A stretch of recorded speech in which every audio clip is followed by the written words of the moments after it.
JJP के साथ 2024 के चुनाव में गठबंधन को लेकर बीजेपी से बड़ी खबर आ रही है। बीजेपी के 100% नेताओं ने जेजेपी के साथ गठबंधन को नो कर दिए हैं। राष्ट्रीय अध्यक्ष जेपी नड्डा के साथ बीजेपी के नेताओं की बैठक के अंदर बीजेपी के हरियाणा के सारे सांसदों और सारे ही विधायकों ने एक सुर में अपनी राय बता दी है कि 2024 के चुनाव में जेजेपी के साथ गठबंधन नहीं रहना चाहिए और हरियाणा में लोकसभा और विधानसभा चुनाव बीजेपी को अपने बलबूते पर लड़ने चाहिए। जेपी नड्डा के साथ हुई हरियाणा के नेताओं की बैठक के बाद ये साफ तौर पर बात सामने निकल कर आई है कि दुष्यंत चौटाला के पक्ष में बीजेपी का ना तो एक भी सांसद है और ना एक भी विधायक है। सारे के सारे संगठन के नेताओं ने भी साफ तौर पर अपनी राय दे दी है कि जेजेपी के साथ हरियाणा में गठबंधन जारी रखना पार्टी के लिए शुभकारी नहीं है, फायदेमंद नहीं है। इसलिए पार्टी को जेजेपी के साथ गठबंधन तोड़कर 2024 में अपने बलबूते पर अकेले चुनाव लड़ना चाहिए। बीजेपी नेताओं की इस राय शुमारी के बाद जेपी नड्डा ने भी इस मामले में गोल मटोल जवाब देते हुए कोई जुबान नहीं खोली, कोई फाइनल फैसला नहीं दिया, जिससे जाहिर हो रहा है कि बीजेपी हरियाणा में जेजेपी के साथ गठबंधन तोड़ने जा रही है, क्योंकि हरियाणा के बीजेपी के तमाम नेता, तमाम पदाधिकारी और तमाम वर्कर जेजेपी के साथ गठबंधन के पक्ष में नहीं हैं।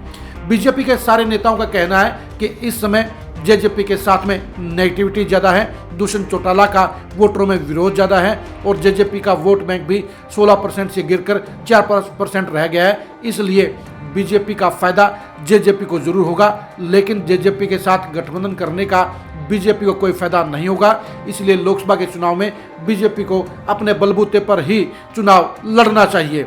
हरियाणा में मुख्य तौर पर सबसे ज़्यादा मुख्य तौर पर हिसार के सांसद बृजेंद्र सिंह ने नड्डा के साथ बातचीत में कहा कि जेजेपी के साथ गठबंधन होना पार्टी को कमज़ोर करेगा, पार्टी को तीसरी बार हरियाणा में सत्ता का सरताज बनाने में रुकावट पैदा करेगा और पार्टी के वोट बैंक के अंदर नेगेटिविटी पैदा करेगा। इसलिए जेजेपी के साथ गठबंधन नहीं रहना चाहिए। बीजेपी के हरियाणा के सभी नेताओं की भी यही राय है कि जेजेपी के साथ गठबंधन रखना पार्टी के लिए फायदेमंद नहीं है। पार्टी हरियाणा में अपने बलबूते पर इतनी मजबूत है कि दोबारा से 10 की 10 लोकसभा सीटें जीत सकती है और अपने बलबूते पर विधानसभा चुनाव में भी बहुमत हासिल कर सत्ता की हैट्रिक लगाने का काम कर सकती है। जेपी नड्डा ने हरियाणा के तमाम नेताओं के साथ विचार विमर्श की और गठबंधन के बारे में उनकी राय जानने का काम किया।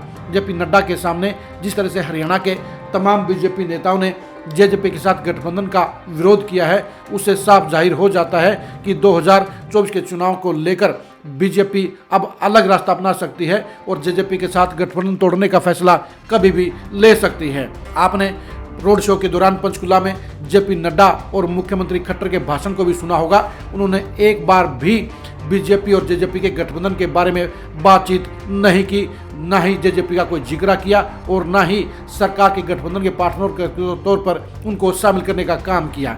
अगर गठबंधन के तौर पर दोनों ही पार्टियां आगे चलने का फैसला लेती तो इस रोड शो के अंदर जेजेपी के मुखिया और डिप्टी सीएम दुष्यंत चौटाला भी जरूर शामिल होते, लेकिन इस रोड शो में सिर्फ नायब सैनी जेपी नड्डा और मुख्यमंत्री खट्टर ही शामिल थे। आप खुद ही सुनिए कि इस रोड शो के दौरान जेपी नड्डा ने अपने भाषण में क्या क्या कहा। आज जब आप कह रहे हैं कि तीसरी बार मोदी सरकार, जब आप कह रहे हैं कि तीसरी बार मनोहर सरकार, तो ये बात एक विचार से जुड़ी हुई है, एक विचार से जुड़ी हुई है। आप हमारे प्रधानमंत्री जी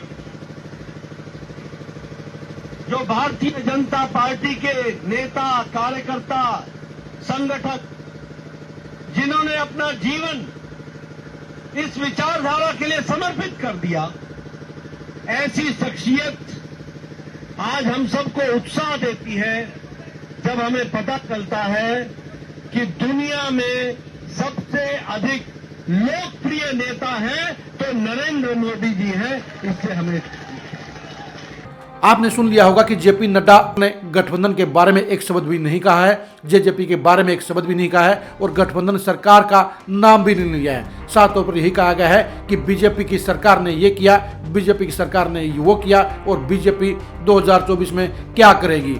यानी बीजेपी के नेताओं के तेवर साफ तौर पर बता रहे हैं। जेपी नड्डा का भाषण साफ तौर पर बता रहा है कि बीजेपी 2024 के चुनाव में अकेले चुनाव लड़ेगी और जेजेपी के साथ गठबंधन टूट जाएगा।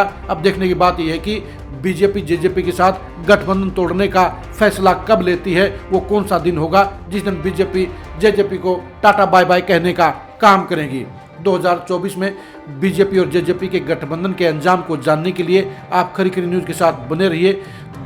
जेपी नड्डा की रायशुमारी के बाद बीजेपी हाईकमान के फैसले को जानने के लिए भी आप खरी खरी न्यूज़ के साथ बने रहिए। आप हमारे फेसबुक पेज को फॉलो कीजिए, आप हमारे यूट्यूब चैनल को सब्सक्राइब कीजिए। नमस्कार।